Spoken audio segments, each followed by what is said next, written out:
S'agissant de la reconnaissance, l'objectif qui est le nôtre, c'est d'en faire une question collective et mutuelle, de manière à ce que lorsque la France prendra cette décision, elle entraîne dans son sillage un grand nombre d'autres pays qui reconnaîtront l'État de Palestine et entraîneront des pays qui reconnaîtront également l'existence d'Israël et seront prêts à lui offrir des garanties de sécurité. Des images insoutenables nous arrivent de l'hôpital Al-Aqsa, des Palestiniens brûlés vifs, tués dans leur sommeil par une frappe israélienne sur leur tente.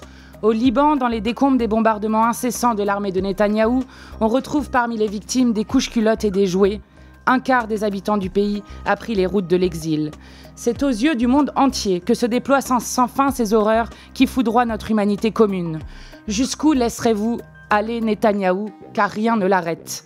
Quand allez-vous reconnaître l'État de Palestine, décréter un embargo sur les armes, décider de sanctions à l'encontre de Netanyahou, agir pour suspendre l'accord d'association entre l'Union européenne et Israël? Quand allez-vous enfin prendre des mesures contraignantes pour que le cessez-le-feu ne soit plus une parole vaine, mais une réalité concrète? Quand allez-vous cesser de ne rien faire? Il faut de dire que la France, qui parmi les premières à parler, n'a pas agi.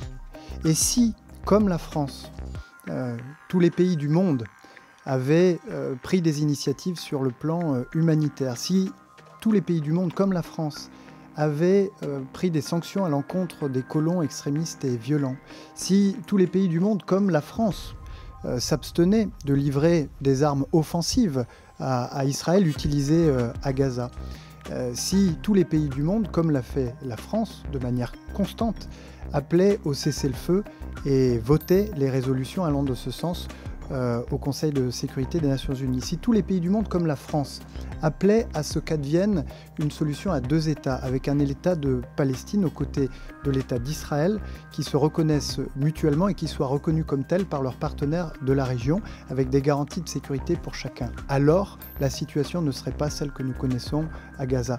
Nous faisons ce que nous pouvons, la voix de la France est entendue, elle ne peut pas forcer la main de l'ensemble de ses partenaires, mais elle tente, en joignant les actes à la parole, de se montrer exemplaire et de montrer l'exemple.